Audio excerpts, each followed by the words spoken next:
Hell at Bootcamp 2. By Alexander Temple. Summary. It's advised to read Hell at Bootcamp first. There is a growing trend in the United States to send a troubled child or teen to a discipline camp. This story follows the experience of a young girl at one of these camps, the worst of its kind. The experiences she has are similar to many that some have had in reality. This is a story of abuse and the need for strength and hope. It could upset some people. Hell at Bootcamp 2 follows the story of Heidi, who is sent back to camp, where they have special plans for her. Will she find happiness? Chapter 1, Back at Rad. This is the second book of Hell at Bootcamp series. Look at my profile to read the first book, which is the first part of this. I told Mom that I hated her and said that everything I said about the camp. Mom stood there for an hour telling me she did not believe me and why could I not just be normal? I sat on my bed and swayed back and forth, even when it went quiet. I fell asleep crying and afraid. The next day there was a knock at the door. It was a man's voice. I said I was not coming out. Then the man informed me I can do this the hard way or the easy way. I chose to stay sitting on my bed. Then there were some noises as they were picking the lock on my door. The door opened and two men came in.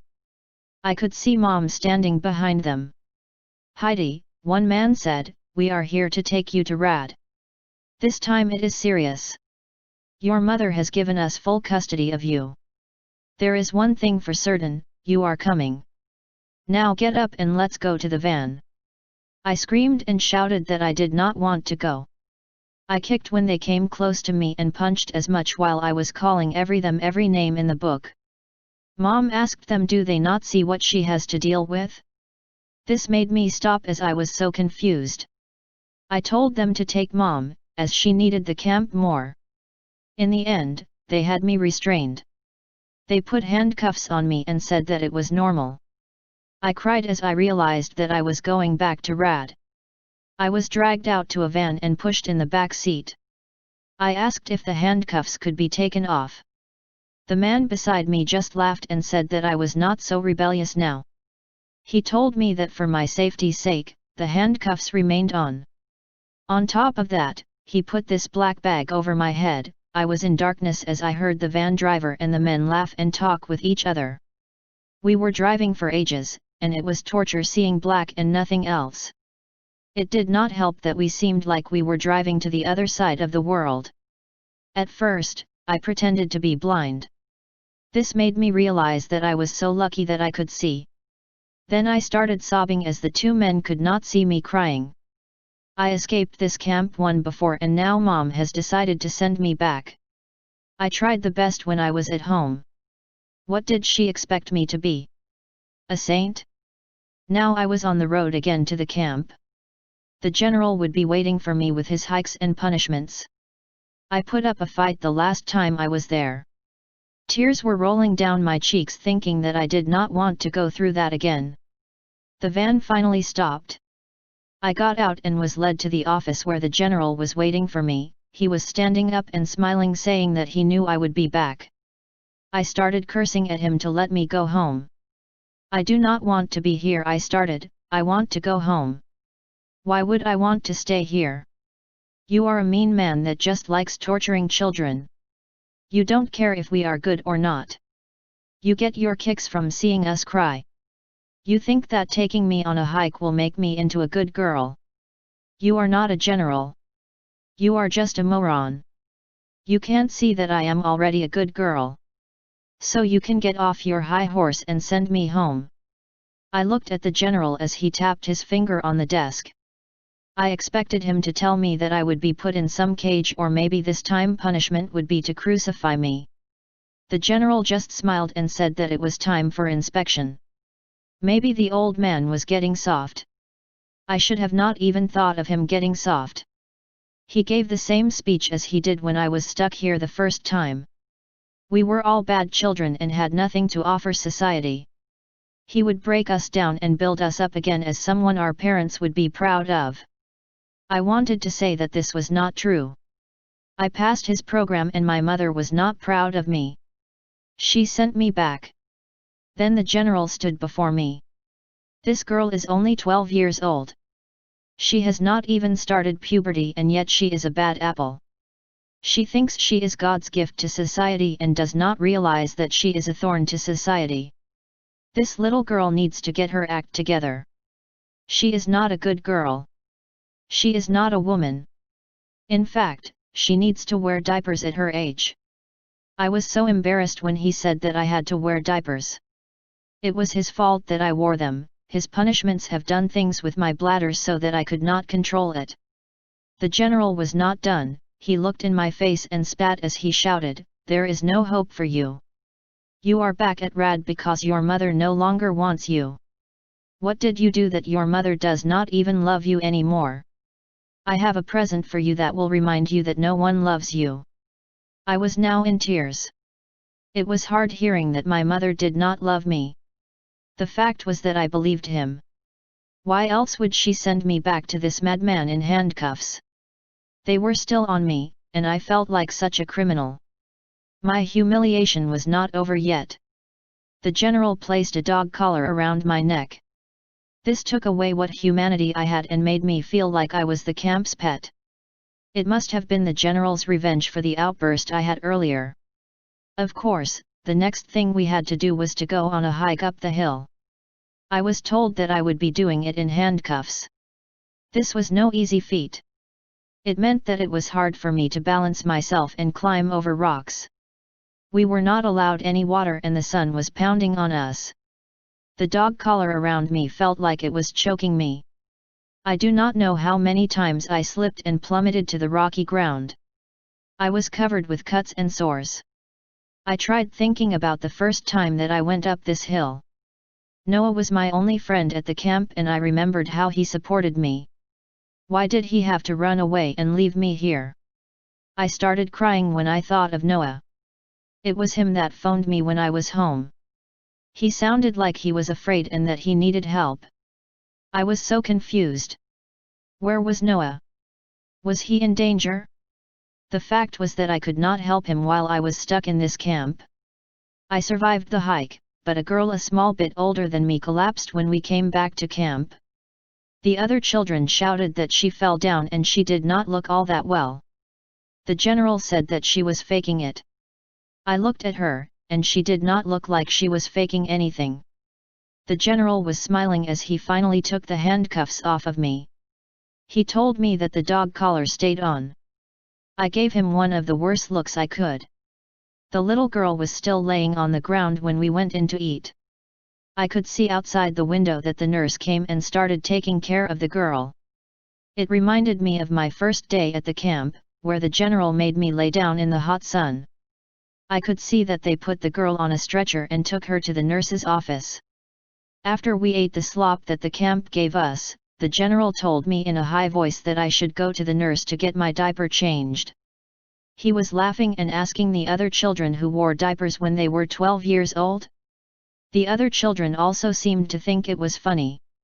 One thing was the pain of being punished by long hikes and whatnot, but words, laughter, and humiliation were worse. I lowered my head in shame as I walked past everyone that was laughing. As I walked into the nurse, I saw the girl laying on the stretcher. She did not look so good. The nurse remembered me from the last time I was at camp. She was surprised that I was still in diapers.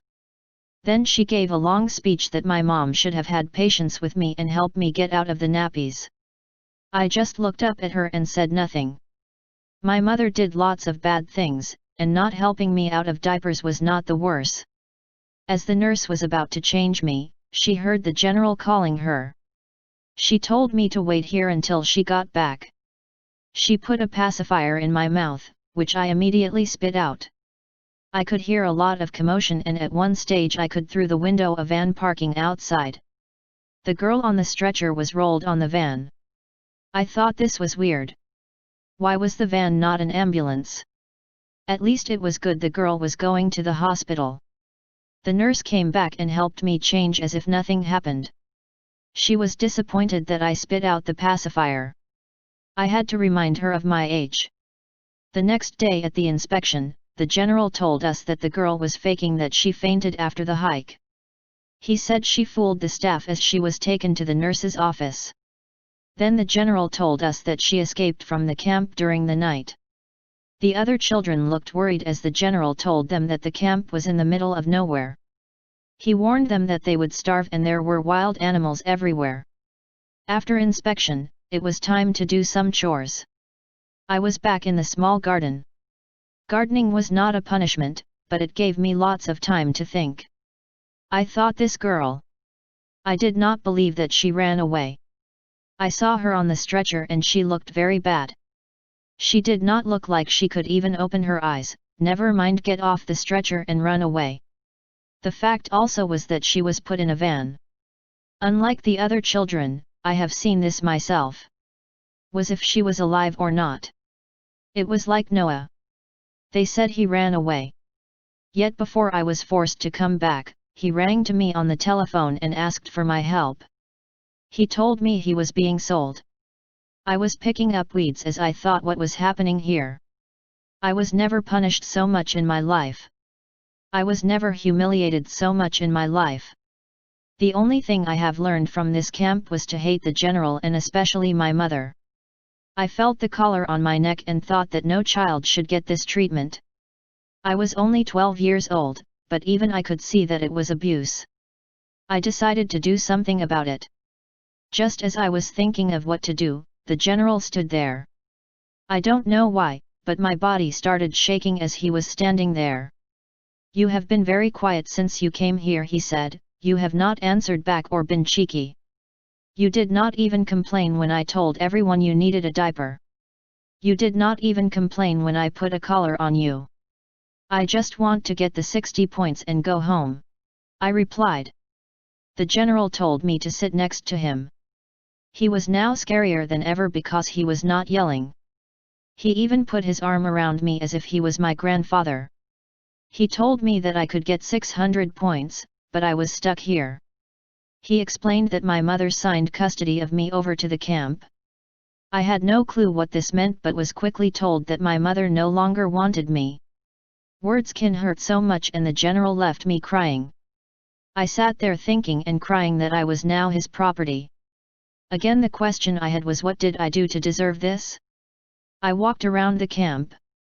The camp staff could punish me all they wanted to. They would have to catch me. I was lucky that I found a hole in the fence behind some fences. I sat next to the hole for 20 minutes and thought about everything. Did I want to escape? Could I survive the wild animals and would I be lost?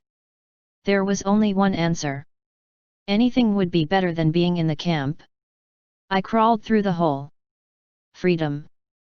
I ran and ran as quick as I could.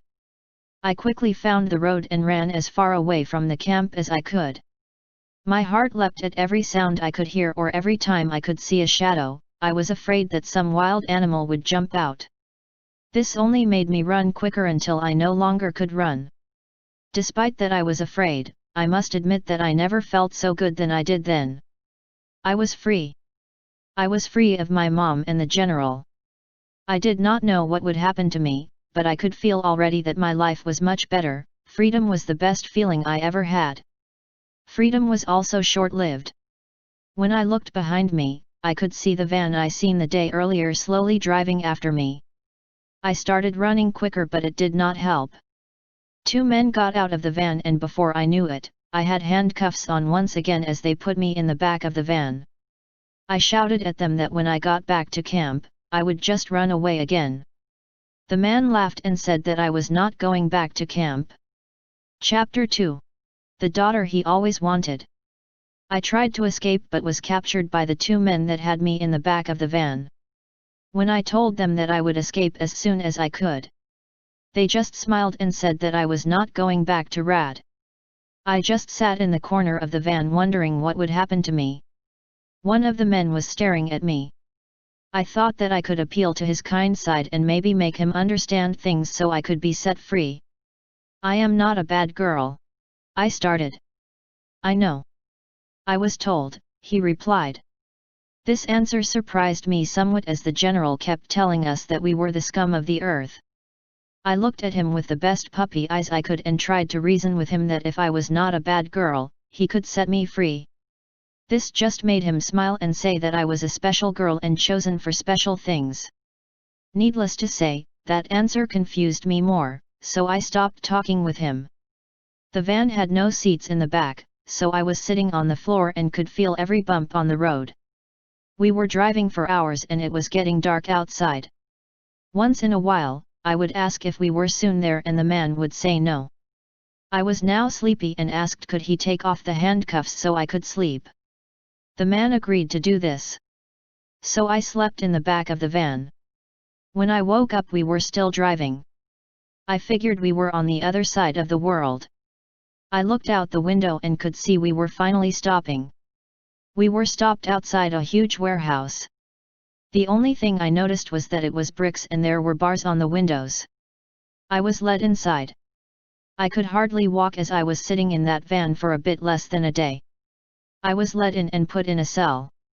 It was just like a cell you see on TV when someone was forced to be in jail. The man said this would be my new home for a while. They left me and I looked around. There was nothing except a bed hanging down from the wall. Then there was a sink in the corner.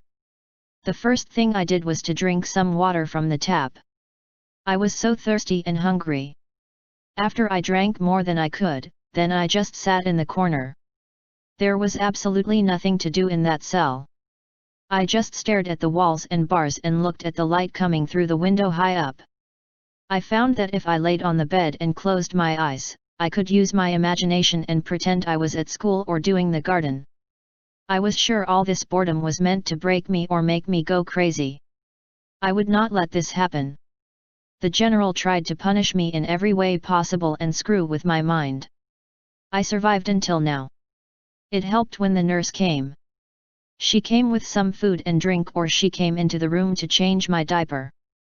I tried talking with her, but she said that she was not allowed to speak with me. The only time she talked was to tell me to sit on the potty if I did not have to pee, as I still had control there. Another time I asked why the drinks were always in a baby bottle. She answered so it would not spill. Once she gave me a pacifier so I had something to do. I never got mad at her, as she was the only human contact I had.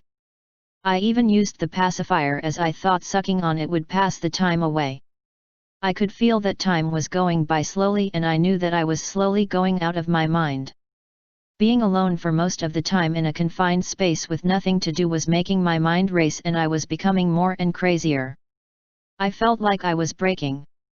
After all, I would never have used a baby's pacifier or used a baby's bottle before this cell. I most definitely never spoke with myself.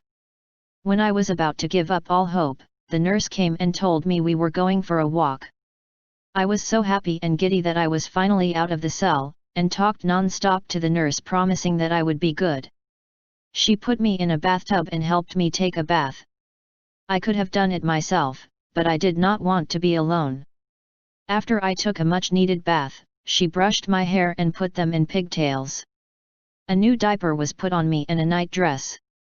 I was led to an office where the general was. I just stood there as he was writing on his laptop. After some time, he told me that he had something to show me. I looked at the laptop and it was a video of me crawling through the fence. The general then told me that no one knows that I was here. Everyone was told that I ran away and I could not be found. When we told your mother, she told us she did not have time to discuss it as she was babysitting her new boyfriend's young daughter. The only thing she said was to let her know if you were found. I had to agree with the general when he told me that it did not sound like my mother cared. I noticed she said if I was found and not when I was found. I did not tell the general my thoughts and just stared at him with a blank face. Rad has been trying to break that spirit you have and so far you have fought us all the way. You do not know that children are like wild horses. They can be tamed. I promised that you would be tamed. Now I will ask you, do you feel like you will comply with us? Will you comply with the program? I just looked at him with a blank face and did not answer him. This seemed to make him mad as he demanded an answer. Would I comply or not? I just looked at him as if he was talking double Dutch. I almost felt like laughing as I could see his face get red and redder, and it nearly looked like there was steam coming out of his ears. He told the nurse to put me in the hole. I smiled at him and told him that this was a new abuse and way to torture me. He screamed for me to get out. I was put back in the cell, but the window at the top closed and it was covered. So no light or fresh air came in. I was now in total blindness. At the beginning of this punishment, I had the courage and thought that I had the strength to endure more punishment. Like before, I was totally alone and only had visits when the nurse came with food or to change me. After a day or so, I was a wreck. I would sit on the floor in a corner terrified, as I always hated the dark. I would think that I saw monsters in every corner. I swayed myself back and forth as I tried to keep on to my sanity. At one stage, I stood up and screamed that this was abuse. I took off my diaper and shouted that I was nearly a teenager, and not a baby. After this outburst, I sat back in the corner and was pleased with myself. Taking the diaper off brought back some pride that I have lost and made me feel in control. Unfortunately, this was short-lived, as a few hours later, I wet my clothes. I did not even know that I needed to pee. It just happened. This ordeal made me cry as I continued to sway back and forth. The nurse explained that I have been wearing diapers so long, that my bladder now had no control. I would need to train it again. Shortly after, the general appeared at the cell. He sat down next to me and was not even mad. He told me he always hated this punishment, as being alone in the dark was very hard. I was crying as I could not take any more punishment. The general could see this and put his arm around me. "I am sorry," he started, "since you and I met, I have been very mean to you. I have punished you in so many ways, and you are right. It was abuse and torture. I hope that you can forgive me. Let's turn a new leaf and try again. I will not punish you anymore. I will treat you like I would treat my own daughter. Will you give me another chance, and we could make the rest of your stay here as good as possible?" I was shocked, and this sudden apology and promise to be nice made me cry more. I do not know why I did it, but I hugged the general and told him we could try. He then told me that he would take me to a new room. The new room looked like any girl's room. It had a nice bed and a dresser. The only thing that was odd was that the toys were toddler toys. He asked me if I wanted to sleep in this room. I nodded, as anything was better than the dark cell. The new room was much better. There was even a TV where I could see cartoons. I used a lot of my time watching TV or playing with the toys.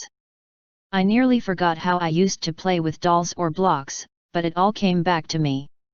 The general visited me a lot, and he was no longer the evil man that he was until now.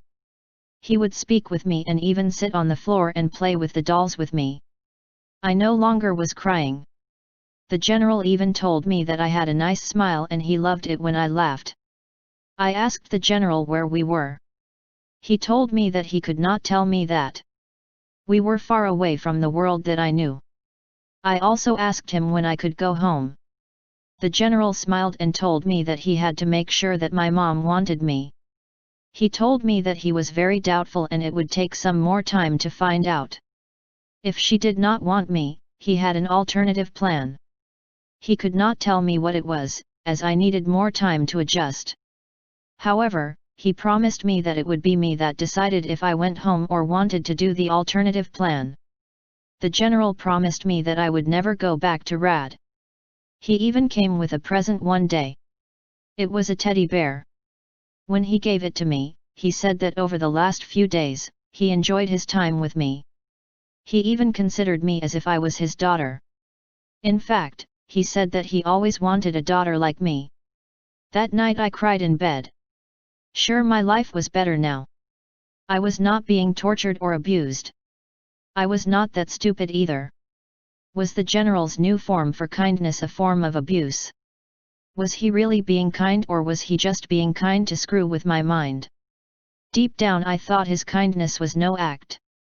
I think I was crying because I knew that I was finally broken. Sure, my body survived the abuse.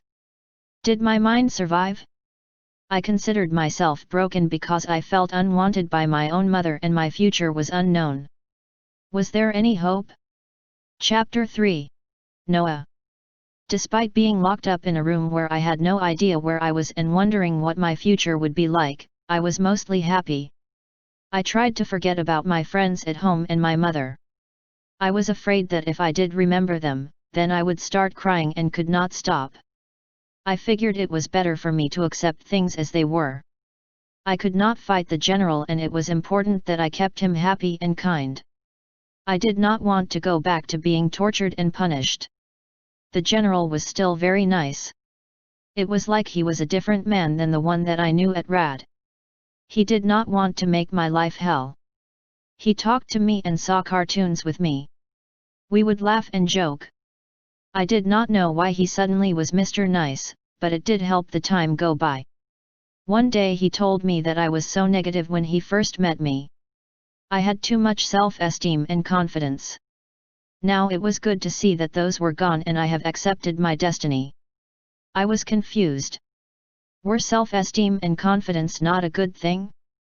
Did he just want me to be submissive? The fact is that I was now living to survive each day and hope each day would be fun. I did not know my future and in a way, I did not want to know it. The general said it was time for the next step in my program. I was to get a new room to be in. This sort of made me sad, as I had some fun times in this room. I held the general's hand as we walked to the other side of the warehouse. I expected to see the other children that ran away, but the place was empty and mostly looked old and dark. I got a shock when I saw the new room. It was a nursery. There were a bed and a big crib. There was also a changing table and a playpen. There were lots of teddies and baby toys. The general told me this would be the last room that I would sleep in while I was here. The nurse came and changed my diaper and put on what looked like a toddler dress. She gave me a bottle of milk and told me that I would be sleeping in the crib. When she went, I looked around. Why would I be sleeping in a crib when there was a fine bed in the room? Why was I being treated more and more like a baby every day? I decided not to think so much about it. If I protested, I would be put back in the cell or someplace just as bad. One thing I have learned was to make the best out of the situation I was in. I sat down on the floor and started playing with some blocks that were there. I tried to make a tower that was very big. I remember that I did this when I was a toddler and I was much better than I was at the moment. Still, within no time, I was having fun and it was like time stood still. It's amazing that small wooden blocks could be so fun. The door opened and it was the general with Noah. He was the boy that befriended me when I first went to RAD until we were all told that he ran away and could not be found. Now he was here. I got to my feet and went to give him a hug. He did not really respond and just stood there like a zombie. This surprised me a bit, as he was my only friend at RAD, and possibly the best friend in the world. Why did he not seem happy to see me?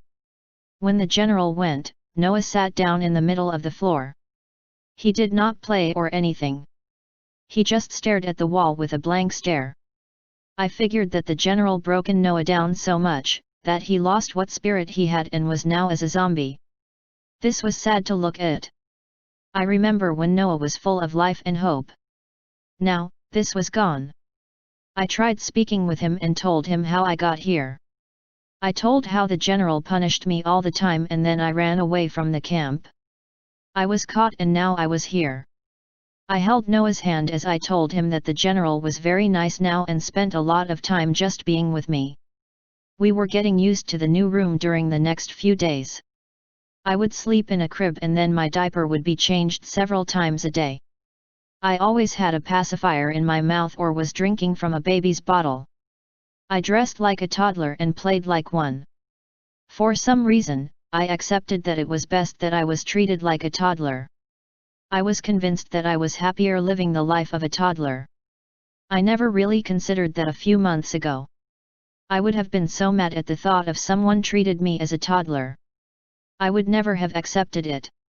I must have changed a lot because as every day that went by, I was becoming more and more like a toddler.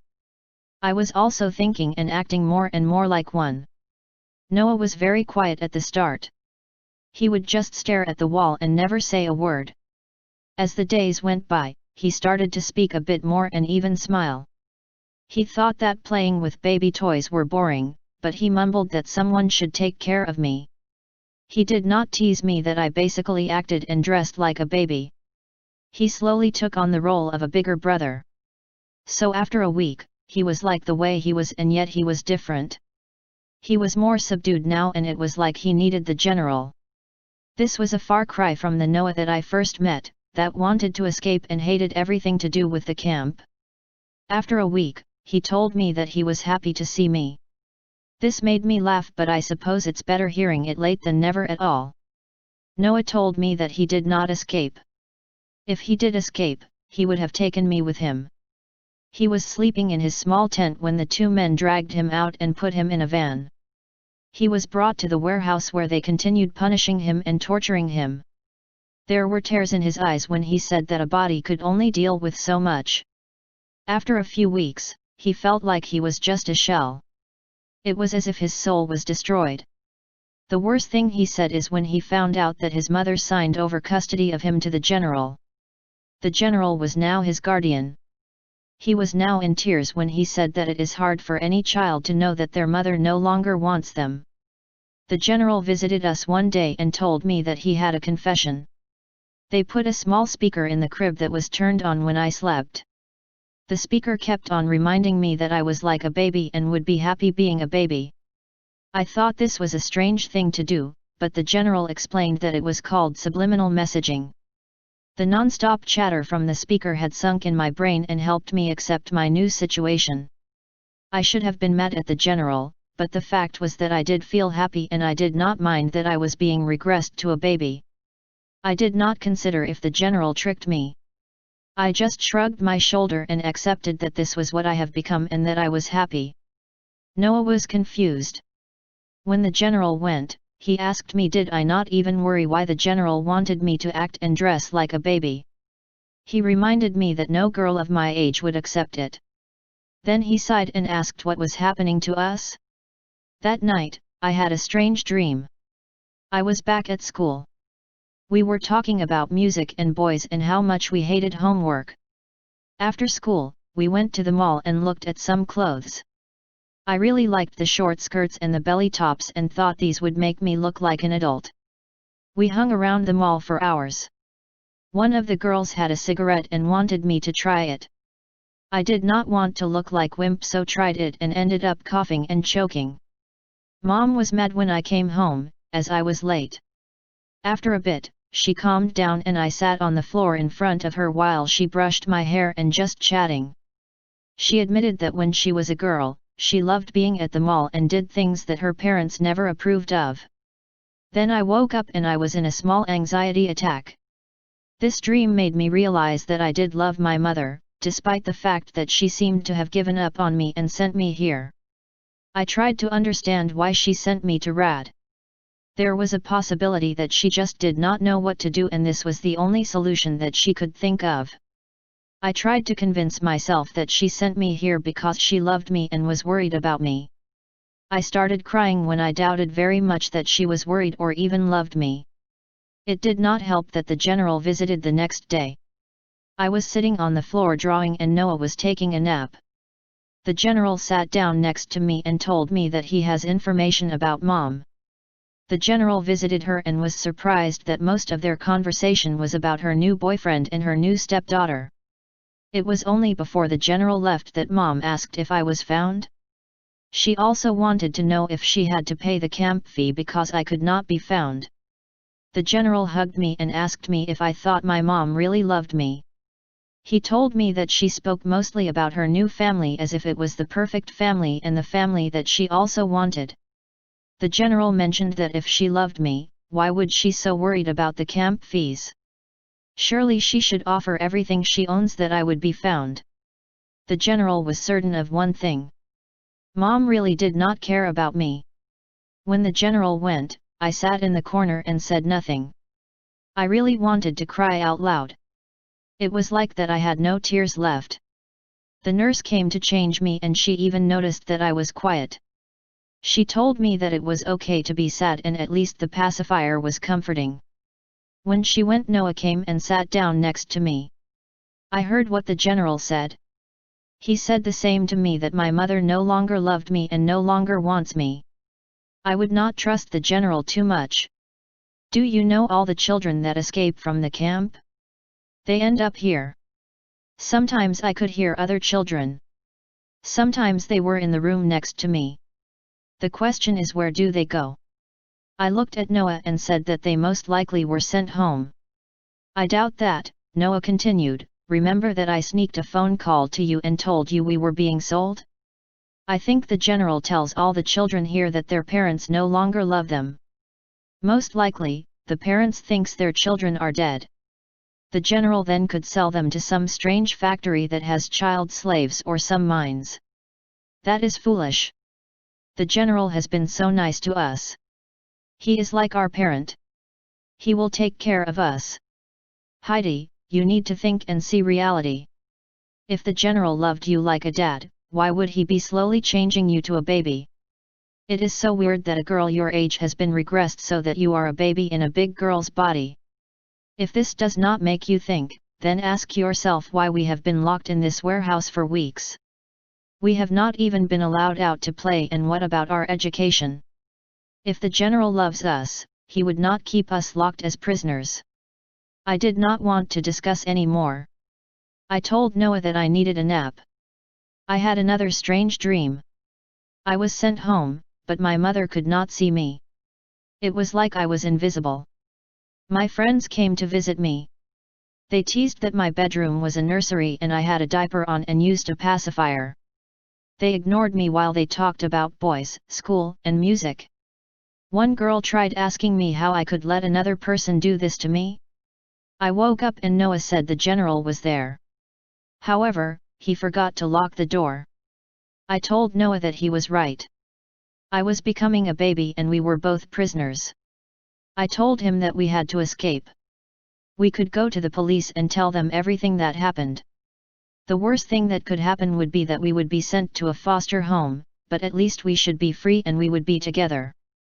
Noah looked at me and told me that I could escape, but he was staying here.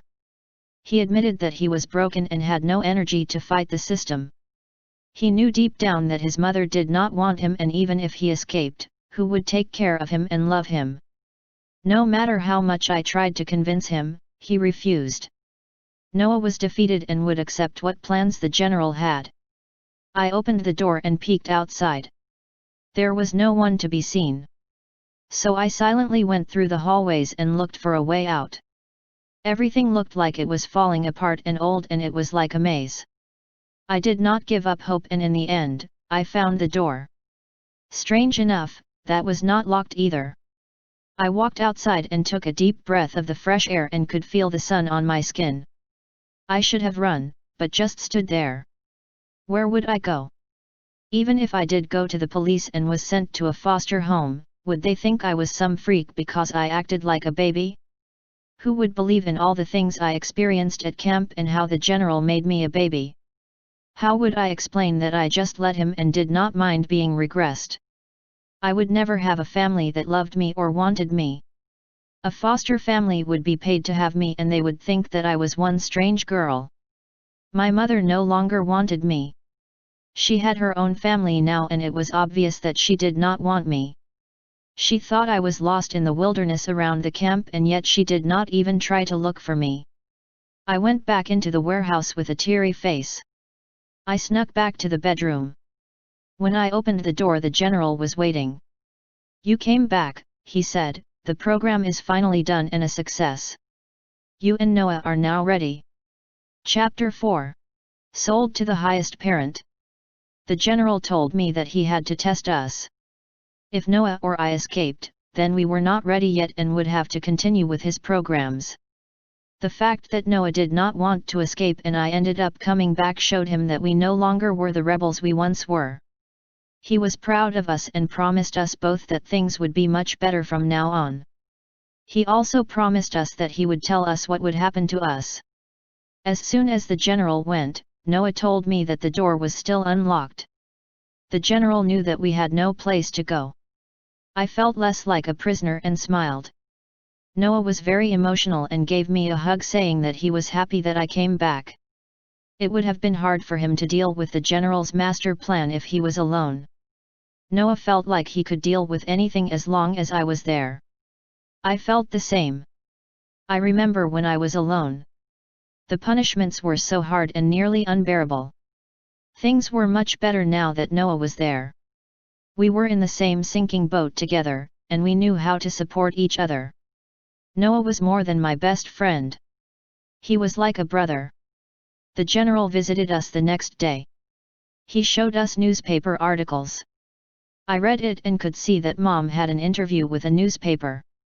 She told the newspaper that I was a wild child and no one could control me. She explained that I was sent to Rad and the camp tried to teach me how to be good. They did not have time as I escaped. Despite that, Mom never found my dead body. She told the newspaper that there was every indication that I died somewhere in the wilderness. She did not blame the camp as she thought they did as much as they could. When the journalist asked Mom if she missed me, she replied that life goes on. She still has a stepdaughter to take care of. She admitted that she loved this girl so much. Noah read something similar about his mother. The general left when we read the newspaper, and Noah and I just sat in silence. It was hard to read that Mom did not even admit that she missed me. She loved her new stepdaughter more than the daughter she gave birth to. Did anyone care about me? If the journalist did his investigative duty, he would find out that there was no dead body found. He would also have to ask himself why several children went missing from the camp. Maybe the society did not care. Most people would think that we were sent to this camp because we were bad children and a threat against society.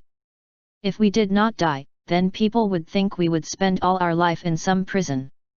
It was obvious that people did not care. Noah broke the silence and said that the program we were on was finished, and it was obvious that our families thought we were dead and did not care about us. Noah sighed and said that this means we will be finding out soon what was going to happen to us. We would probably be sent to some mine, and have to hammer rocks for the rest of our lives. Then Noah broke down to tears and said that it was hard thinking that no one wanted him or even loved him. He felt so alone and was wondering what did he ever do to deserve not being wanted. I gave him a hug and said that we would be together. I did not see him as a bad boy and loved him as a brother. This made him cry more, but Noah said that he was crying out of happiness. The fact that I wanted him showed him that there was hope. The nurse came in later that day to change me. As she was changing me, she took a huge needle and injected something in me. She explained that this injection would finish my regression as it would change the way that my body worked. She did not tell me what this meant but promised me that this was the last step for my regression to being like a baby. I asked her why she wanted me to be a baby, and she said that she would explain that another day. The injections had a huge effect on me. What I noticed was that after a day, I was beginning to lisp. This was annoying, especially when Noah said that I sounded like a little toddler now. The worst thing is that my muscles got weaker. This meant that it was getting harder and harder just to stand up. Noah suggested that I crawl, and to be honest, this was much easier. Noah was a normal boy and did things that normal boys would do. As for me, the general had slowly been regressing me to be like a toddler baby. Now I used diapers, and pacifiers and the baby bottle. I even slept in a crib. My hair was even like toddlers. It was always in pigtails. The only thing the general could not change was my body. I would bet he would make my body shrink in size if he could. Now I lisped when I spoke and I could hardly stand up. I was a baby, and the strange thing is that deep down, I accepted it and even liked it. The nurse spoke with me one day after she changed my diaper. She told me that I was now basically a baby. She told me that I was the only child that had to experience this. Why would someone try and make a normal 12-year-old act and think like a baby? The nurse smiled and said that does not matter. It was also the wrong question that I should ask myself. I should ask if I was happier as a baby? When she went, Noah said she was screwing with my mind. What 12-year-old would be happy at being a baby again? I said nothing but thought the nurse could be right. I was happier now. As a baby, I did not have to worry about how I should look or what was cool and what was not. It was annoying that I wore diapers, but in a way, I liked when people took care of me. I liked playing with the toys and even missed when the pacifier was not in my mouth. I also liked that Noah was like a big brother and protected and took care of me. The nurse was right. I allowed them to change me so I was now a baby. The general visited and told Noah and me that he was proud of us. You two were never bad children. It is true that I thought you were both brats when first came to the camp. Then I noticed your parents really did not want you to go home. They had no clue how to be parents. You had parents that could not accept that you were nearly teens. They sent you to camp hoping that you would come back to them submissive like zombies. This makes them bad and it was them that needed help. I could see that you two were good and you needed something better with your life. So I tried to bring you two together and break down some of the stubbornness you had. Do not listen to people when they say you were bad or unwanted. This was a strange speech. If the general thought I was a saint, then why did he torture me so much? I would never forget the hell he put me through at the camp. I would never forget when he yelled at me, starved me, locked me up and so many other things. The truth is that he should be in jail for what he has done. He was a psycho. One day he was evil and then he was nice. He constantly was trying to mess with our minds. Noah was right, how could we trust him? Maybe he was right about one thing. It did not seem like my mother loved me or wanted me. I remember I told her that I hated her when she sent me to camp. I was mad at her and still could get mad at her when I remembered she sent me here. I tried being good when she sent me home, but she just sent me back. She now had a new family and did not even worry about what happened to me. It seemed to me that Mom just erased me from her life. I had a tough decision to make, but Mom made it easier. If she did not love me anymore or want me anymore, then I would no longer consider her my mother. She decided that she no longer wanted me as a daughter, so I decided that I no longer wanted her as a mother. As far as I was concerned, I was an orphan. The general came back later and told us that it was the time that we found out what would happen to us. This camp makes money on parents sending us their brats, he said, but through the years, I always had financial difficulties. My wife likes to spend money. So I have had a side business. It is not totally legal, but the police and press are friends and I never get in trouble. I did not know what to say, my mind was still confused at the fact that this man was married. Many couples across the world cannot have children, the general continued, so I help some of these adopt children. This may sound mean, but these children are not wanted by their parents or loved. I help teach the children discipline and then find them happy homes. The public does not know this. Once in a while, a child goes missing from the camp and they are never found again. The public doesn't care, as these children were bad apples anyhow and no one wanted them. The public thinks these children are dead or are on the streets in the big cities, but thanks to my work, these children are happy with new families. Noah asked, does this mean that he sold children? Selling is such a harsh word. I provide a service. Now it is your turn to find happiness at last. You both have been through hard times, and it must be very hard for you to hear that your families no longer want you. However, I have a family that wants you both. You will be brother and sister. This family had a daughter that died. Because their daughter was so sick, she was basically treated like a baby. They requested a girl that acted and thought like a baby. This is why you have regressed, Heidi. I am sure they will love and cherish you and at some stage, train you so you can be a big girl again. The big thing is that you will be wanted. This was a lot to understand and accept. I was being sold to some parents. As for you, Noah, the general continued, the new parents also wanted a son who would be a good big brother that protects and loves his little sister. Your new parents are coming soon and then you will not see me anymore. I know that you will be happy as brother and sister. The general let me go out to a small garden and weed.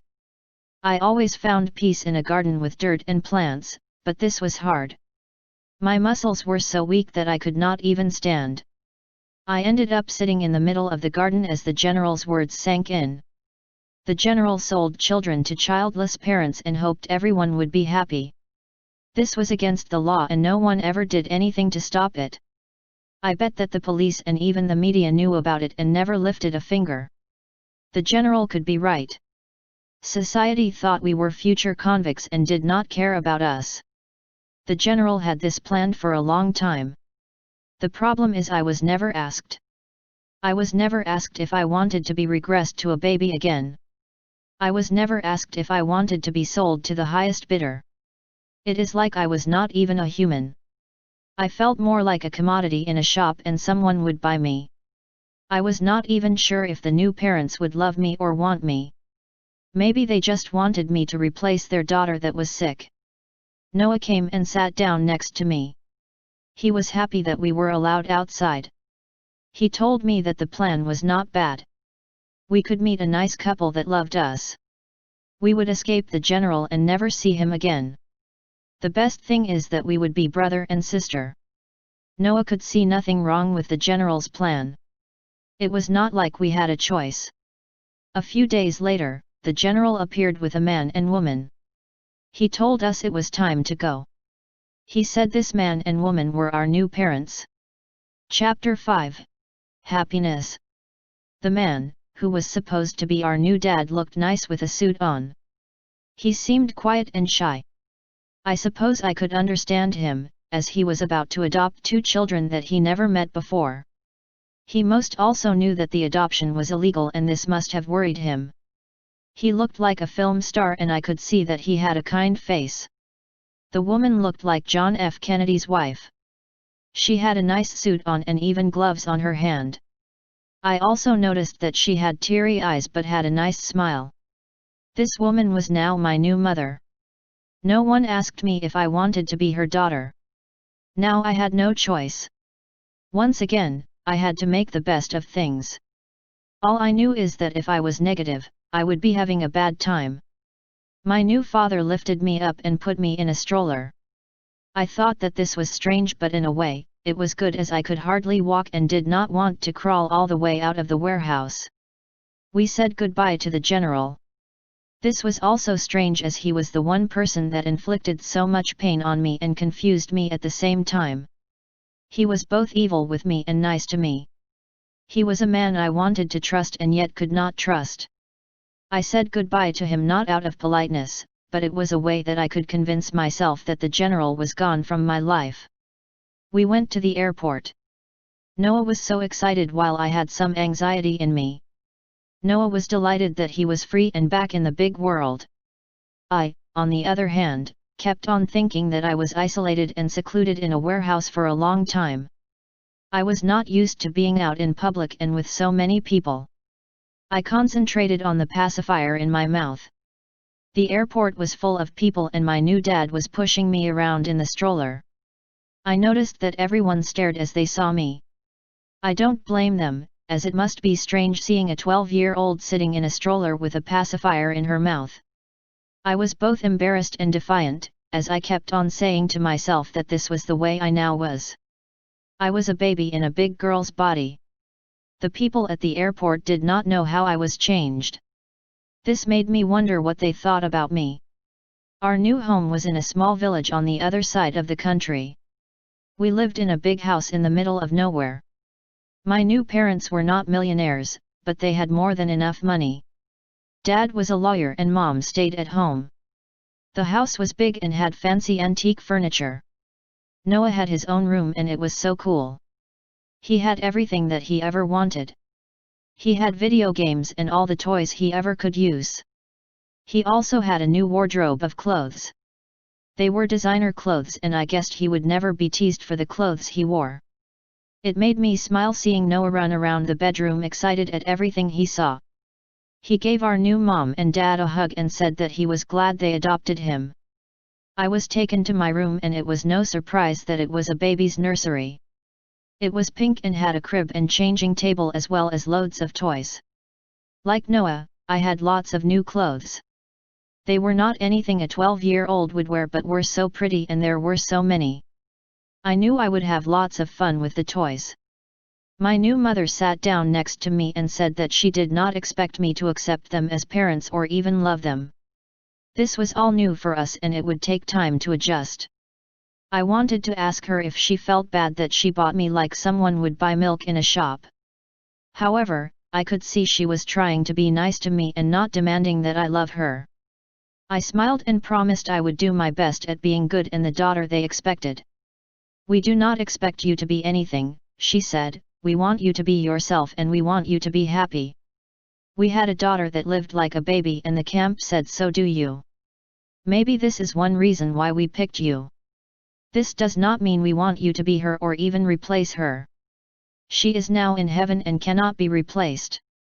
You are here and have your own personality. So just be yourself." I found it hard to call them my parents and say mom and dad. The lady left me in the room and said that I could get settled in. Noah came into the nursery and had a huge smile on his face. He told me that he was so excited about everything that was happening. He asked me if it was nice that at last someone wanted us. I just smiled. The fact was that I did not believe that I found happiness. I expected to be punished or tortured at any time or at worst sent back to the general. It was hard for me to accept that my life would finally be happy. The lady came up to us and said we were not prisoners in the house. We could go out and play if we wanted. This was also something that we had to get used to, that we were not confined to a small room. The first day at our new house was so fun. Noah and I played outside most of the day. I loved the fresh air and even though I could not really walk, I spent most of the time in the sand. It was also nice seeing Noah smile and run around. He was playing with a ball and was on a go-kart speeding around the garden. I never saw him smile or laugh so much and this made me think that I only knew him when we experienced the worst things at camp. Now I could see another side of Noah and I liked it. I was so happy that he finally found happiness.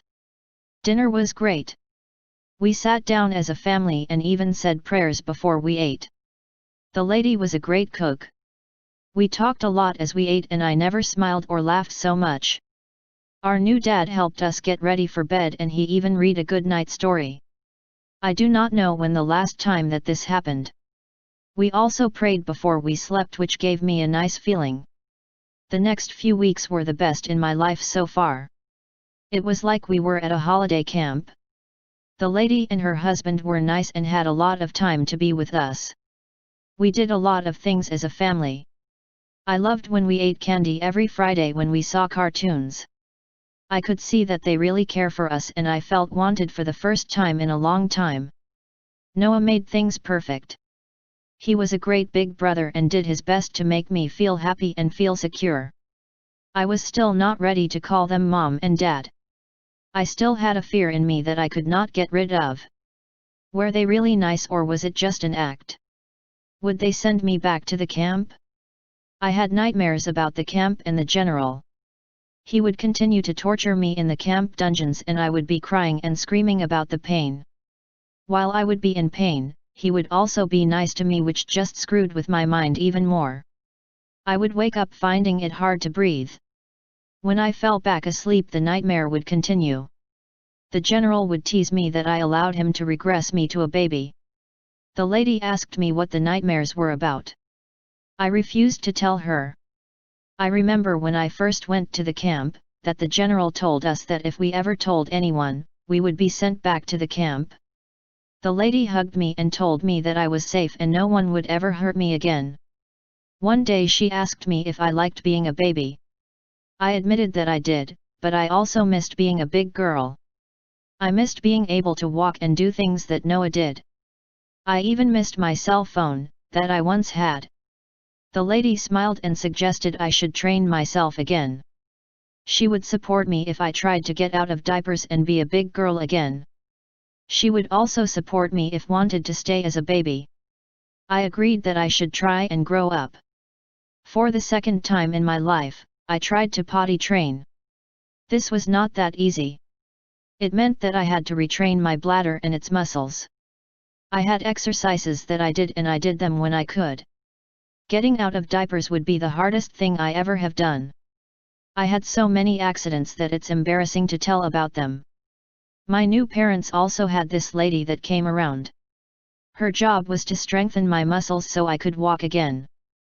The exercises were hard, but unlike the potty training, I could see that I was getting better. The pain that the lady put me through was for my own good. I found new happiness as I could do more and more. The physical therapy meant that I could soon play with Noah and not watch him from a sandbox. I was now used to my new family and they were the nicest people that you could ever meet. Of course, sometimes we got in trouble or Noah and I had a fight. We were not hit or tortured. We got a long speech and then given a time-out. It was a relief in a way to see the new parents get mad when we deserved it. It convinced me that they were not just acting all nice. They really wanted to be our parents.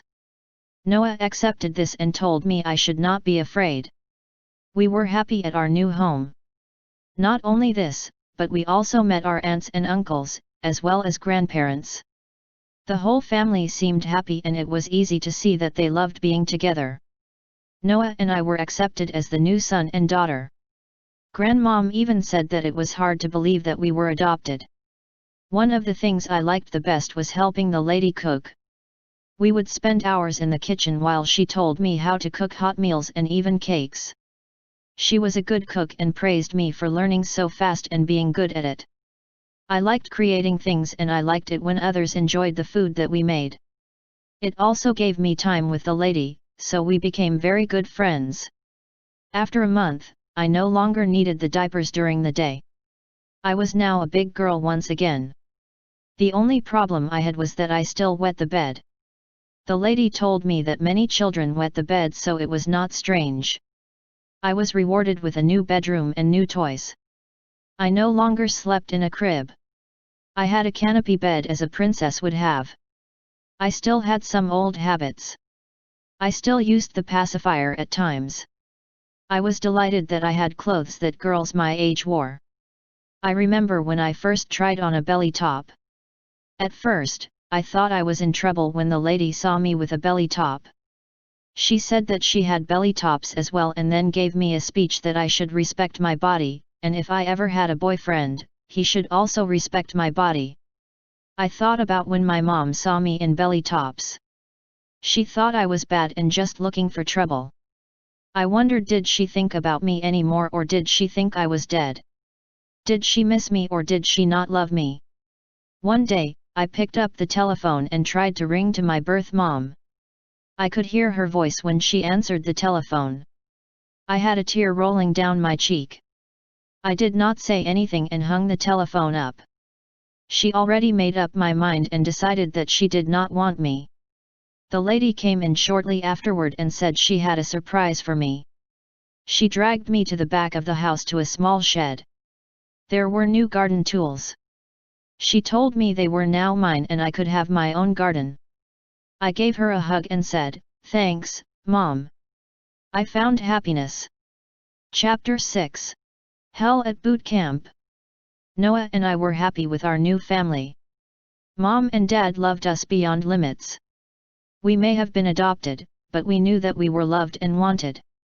Despite how we got adopted, we were like a normal family. We had our chores and we had our fights. Despite that, Noah was the best brother anyone could wish. The story could finish here, with us finding happiness. However, life has a way of coming to a full circle. Besides our happiness, there is always a dark side about me. A side that I had no one to talk about. I tried talking with Noah about the camp and the general, but he always changed the subject. I wanted to tell my adopted parents the truth and hell we experienced, but I was afraid. The experiences I had at Rad Camp damaged a part of me. It was a dark part of my history that always reminded me that I was different than my friends. The pain from the torture I experienced always stayed with me. Noah grew up to be a fine man. He was a coach at the high school and was married with 3 children. He was a good husband and a great father, and he loved his job a lot. I was so happy at his success, and in a way, I was jealous of him. He never talked about his birth mom or the time he spent at the camp. At times he even forgot he was adopted. All this made me jealous, as it must have been a gift to be able to forget. I had many friends when I grew up. I still liked hanging in the mall, and sometimes I came home a bit late. I also had a lot of boyfriends. My adopted parents did not send me to any discipline camp. We had lots of talks where they told me what could hurt me if I was not careful. I opened a restaurant where I could cook and do what I always wanted to do. I even had a garden where I grew the vegetables that I used for cooking. I married the cook that I had employed, and we now have a young son. I love my life. I love owning my own business and being my own boss. My husband was the most understanding and caring man in the world, and my son was God's gift to us. This being said, I never told my husband about Rad. I didn't want him to think I was a bad apple or my soul was damaged. We got news one day that Noah's birth mother died. Noah showed no emotion and told everyone that he did not want to talk about it. She did not want him, so he had no wish to mourn her. He considered her dead long ago when he heard she no longer loved him or even wanted her. The death of Noah's mother affected me more and more. I thought about my birth mom and wondered if she was still alive. The memories of my life with her and the camp came flooding back. My adopted mother said I was on my way to having depression. She knew that it had something to do with camp. She explained that I never talked about it, and yet it was an unfinished part of my life. She explained that true happiness can only happen if there was a closure. I broke down in tears and told her everything that happened at camp. I told her every punishment and torture he put me through. I told how he was nice and evil. I told her how he regressed me to a baby. I even told what he said about my mother. I think I should put a few things straight. My adopted mother started. First, I was told that your mother was so sick, that she could no longer take care of you. I was told that she was a vegetable and this is why you were being adopted. I was in shock. We wanted to adopt 2 children, she continued. We met the general and told him about our daughter that died. That is when he talked about you. He told us that he had a girl that was basically a teen baby.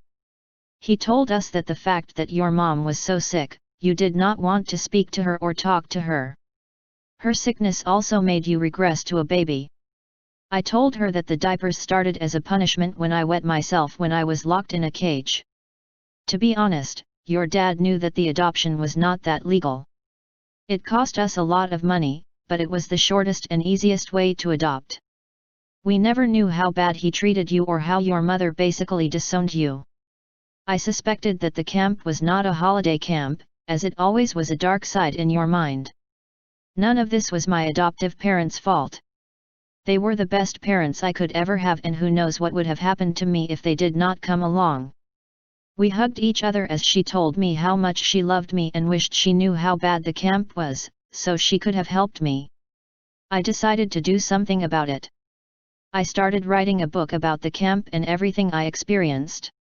I worked non-stop for 4 months in writing the book. I must admit that it helped me a lot letting so many bad memories flow on paper.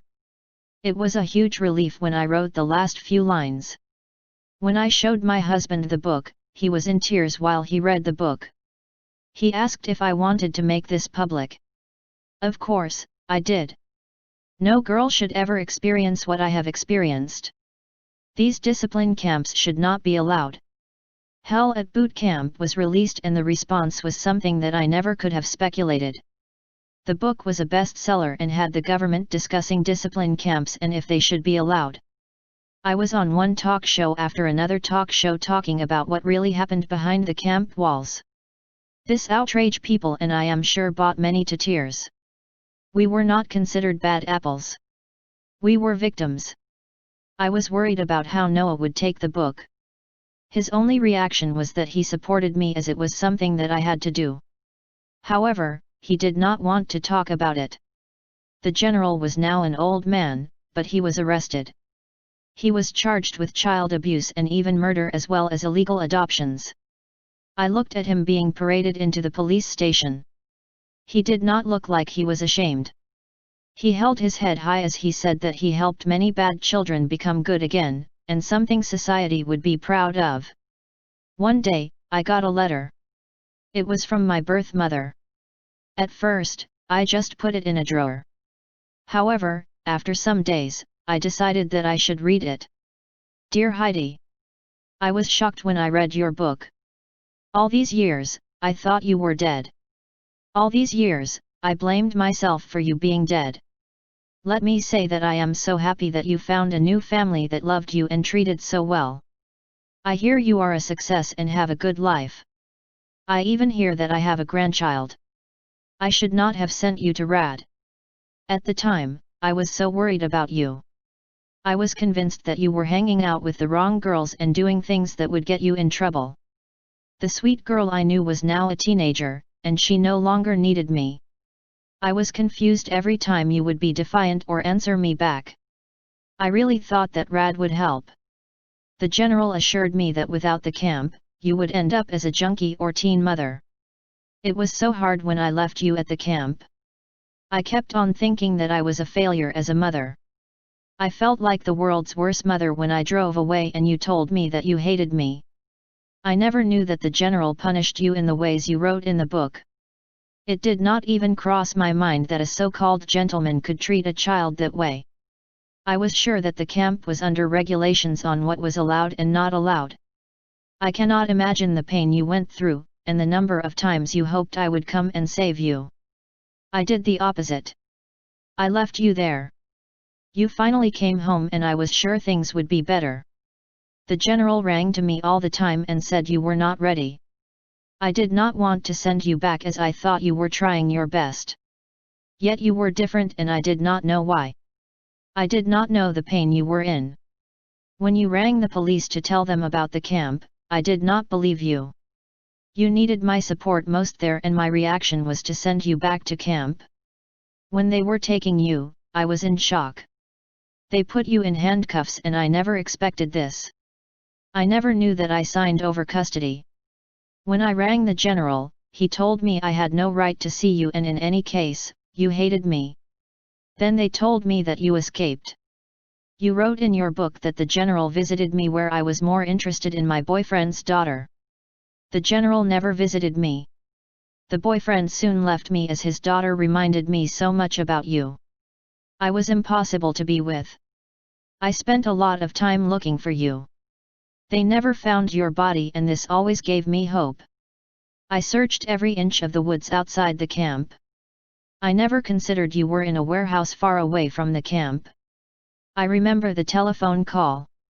You did not say anything but I recognized your breathing and sniffing.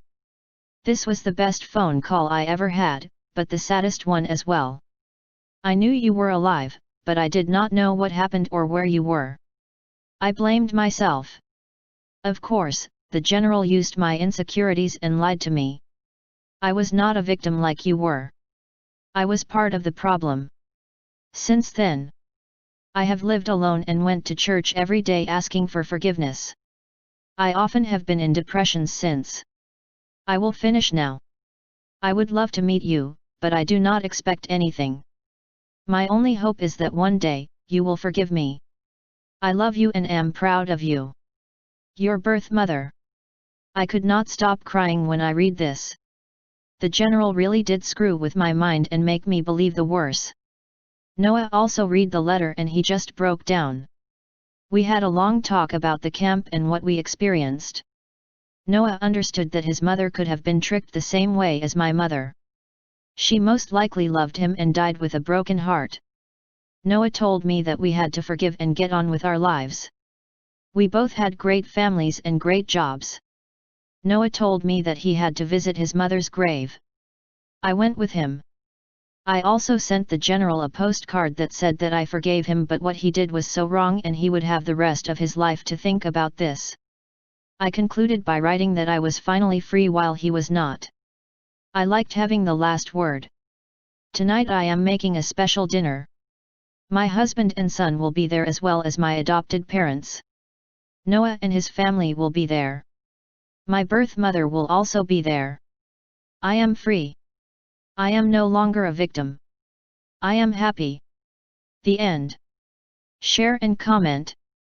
You can also follow me to get notifications when I update. Read the other stories that I have written.